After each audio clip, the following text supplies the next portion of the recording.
Passport into the past, Grand Marais, Minnesota. Grand Marais has existed for centuries, although it wasn't always known by its current name.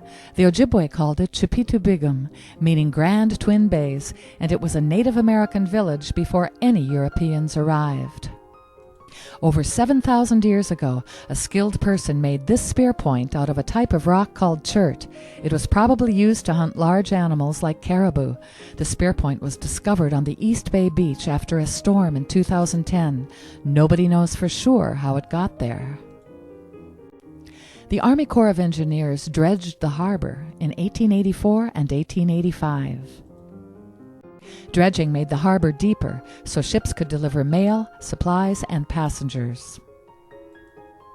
John Beargrease, an Ojibwe from Beaver Bay, was a North Shore mail carrier in the 1890s. Mr. Beargrease delivered the mail in all kinds of weather. The annual Beargrease Sled Dog Marathon is named after him.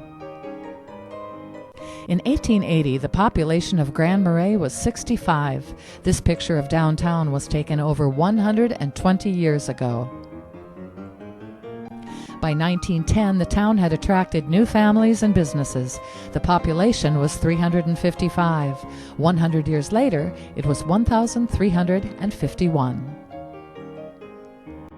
Bolly Blacksmith Shop was built in 1911. It's still there, but all the land around it has been developed. Notice the difference next time you're downtown. The Tofty General Store was an original downtown business. It was a general store and carried a little bit of everything. Compare this 2012 photo of Wisconsin Street looking west from just outside the donut shop with the same view 100 years ago. This Grand Marais school was built in 1909 and torn down in the 1970s. These students are posing for a 1913 school photo. Dr. Hicks and his family lived here. In the early days, his daughters were the first Grand Marais High School graduates.